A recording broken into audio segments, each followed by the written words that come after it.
Good day, everyone. Welcome to another video. Last time, kamusta na kayo before tayo mag-start? I'm hoping for a good life. I'm hoping for a good relationship with your family, with your loved ones, and most likely to the Lord. Okay? Ngayon, ipagpapatuloy natin ang ating usapin about patience. Last time, we have a textbook definition of patience in the different realms of human. Diniscuss natin ang the ability to wait for a long time without becoming annoyed or upset. So, this tells us that this is the physical realms of things. Okay, that is what it is.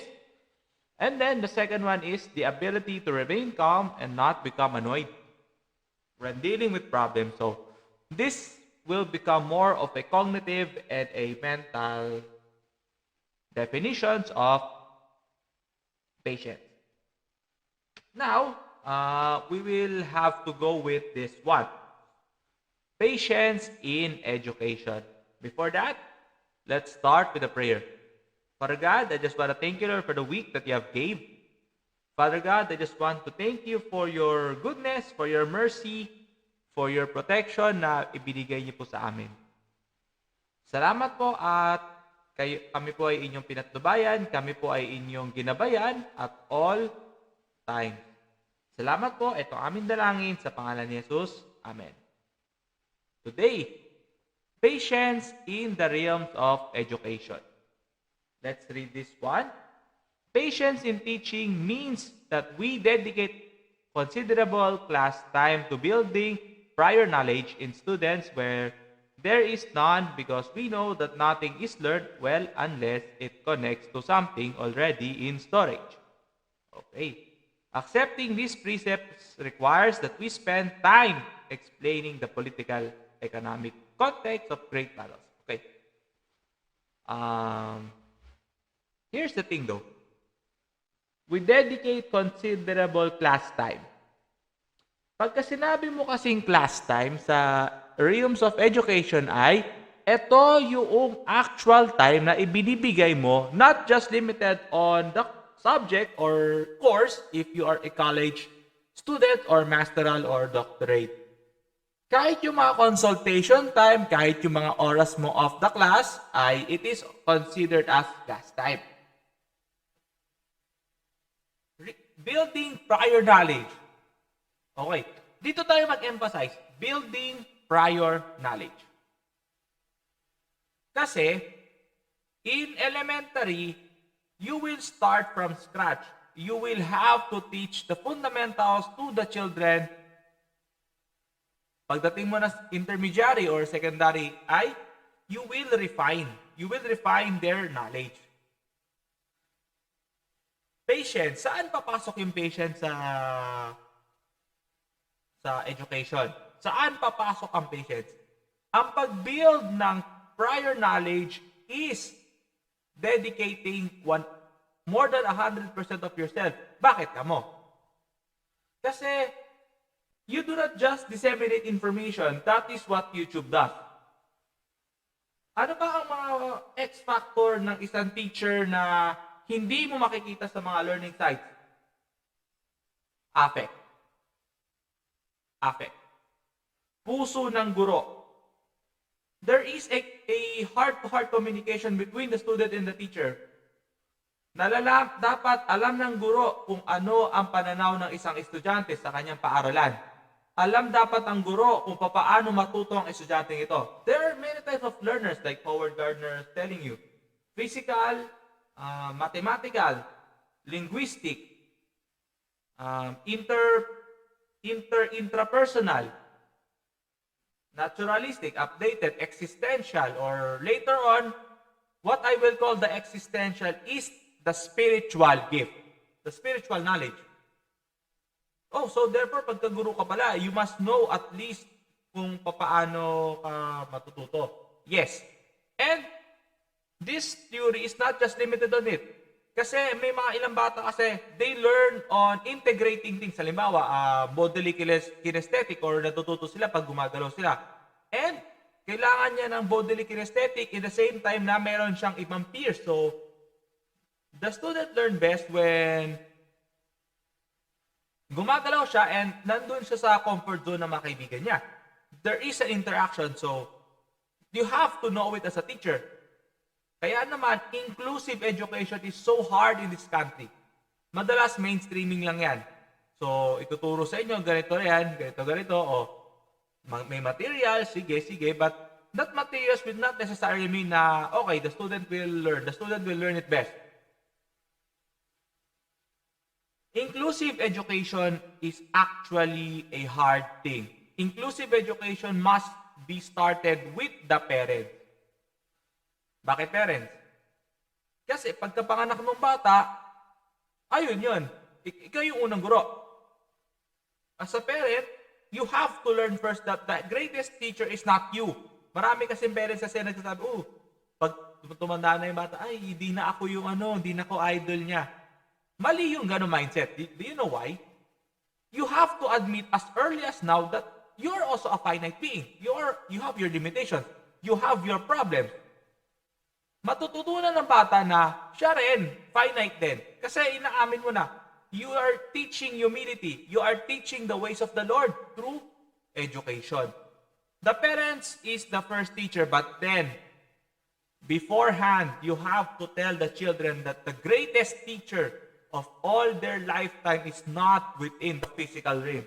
It is all about the Lord. Okay. Balik tayo dito sa pagiging teacher. Building prior knowledge. As a parent or as a teacher, you have to build prior knowledge of the Lord is the greatest teacher of all time. Kasi basahin natin in students where there is none because that nothing is learned well unless connects to something that is already in storage. Ang trabaho natin is papaano mo pagtatahi-tahiin yung mga social happenings. Ano ba yung nangyayari sa trend? How does the Lord control everything? Do you see? This is also a job of the pastor to integrate reality into God's perspective. Saan ang patience dito? Everything sa pagpapastor. Yung tupa ko, naninigaw. Paano ko ba tututuruan? Siyempre, hindi naman pwede pag pastor ka. No read, no write ka? Hindi ka pwede sa simbahan ito. Siyempre, hindi pwede yun. Anong tinapos mo? Halimbawa lang, akong grade 6 hindi. Dapat at least college degree nakapagtapos dito. Baka maghabol ka pa ng G1 ng 2.25 pataas dapat yung grade mo. Of course not. Hindi ganyan ang pagpapastor. Do you see? One job of a pastor is not just being a sociologist. It is not just being an anthropologist. It is not just being a psychologist. But one job of a pastor is to become a teacher. Ano ba ang katangian ng isang teacher? To embrace the imperfections of your sheep. Kung ikaw, isang pastor, naghahabol ka na lang ng sermon, kung puro sermon na lang ang habol mo, I think you have to really re-evaluate your motives as a pastor or as a bishop. If you are a prophet, you also educate people. Kung ang habol mo na lang is to just deliver the message without the sense of heart to bring people to the Lord, and I think you have to re-evaluate your prophecies. Isaiah 29 verse 13 to 15 is true. That you serve me, but your hearts are away from me. Malalaman mo yan. Time to building prior knowledge. Papaano mo, how would you patiently integrate everything? Integrate his or her personal life, his or her beliefs, his or her precepts or understanding of things. This is patience in the realms of teaching and education. Pastors are teachers. Apostles are teachers. Prophets are teachers as well. If you do not think of it, this work of the Lord as a teaching profession, I don't think you are qualified. I don't think you can be a pastor. Kasi kabilang siya. You have to embrace it. You have to embrace the realms of, paano ko ba tututuruan? Ano ba ang pagkaintindi nila sa patience? Makikita mo, yung hindi nila pagkakaintindi, it also means that you have not know everything. Baka meron ka pang hindi naintindihan. That is why you cannot explain it. You have to explain it in the simplest terms as possible. Okay, bilang estudyante, how can you connect with your pastor? Ito na. Siyempre, meron ka hindi naintindihan. So, marami kasi sa mga tupa, ito na naman to si pastor na to papatamaan na naman. Sakul na naman tayo. Ano susunod mong gagawin? Sisiraan mo naman yung pastor mo. Kasi, yun na nga.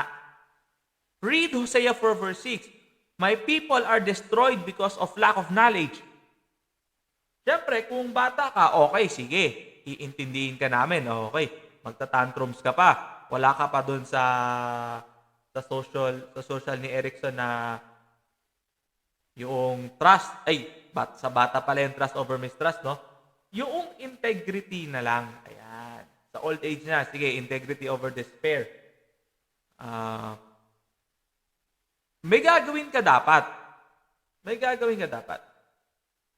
Kung meron ka hindi naintindihan, do something. Kung matanda ka na, you have to learn it. You have to ask your pastor. You have to ask your fellow people na, baka meron ako hindi naintindihan. Pakiliwanagan naman ako. Asan yung patience? Yung pagtsatsaga mo na hanapin yung mali mo, kung hindi man sa'yo, sa ibang tao, kung hindi man sa ibang tao ang gagamitin ng Diyos, ang Diyos mismo ang gagamit ng pamamaraan upang matutunan mo. Minsan, kailangan mong antayin. Minsan, kailangan mong, it takes time before you integrate the correct things. The mere fact that you want to grow, the mere fact that you want to understand everything is requiring patience.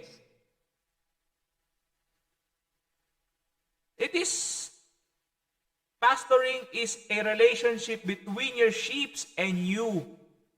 Kailangan sabay kayo lumalago sa Lord. Kasi kung yung tupa mo lang lumalago, ikaw hindi na, ano ba ituturo mo sa hinaharap? Ano pa ba? Kaya nga, dapat nakikita din ng mga tupa mo na lumalago ka, natututo ka. You have to constantly grow. You have to constantly elevate your spiritual lives, your physical, mental, pati sociological aspects. There is so much things that patience defines. There is so much things that comes when it comes to patience. Baka akala nyo, ganun-ganun lang yon. Not really. Like I said, patience requires the Creator. The spirit of patience will come to the human once he or she admits that I need more. I need to become. I need to grow. I need to progress. Pag wala na sa'yo yan, kahit pastor po kayo, pasensyahan na lang po. Kahit propeta ka man, kung ayaw mo na lumago, kung ayaw mo na magpursige, sabi nga ni Pablo ay, finish the race. Hindi naman siya sa simula lang. The race is done from start to finish. Hindi pwedeng from start to middle. You have to finish the race of faith. I hope that in this video, you learn something, you change the way you look at patience. And as we end, so let's read number 6 verses 24 to 26. Speak with me. The Lord bless you and keep you. The Lord makes his face to shine upon you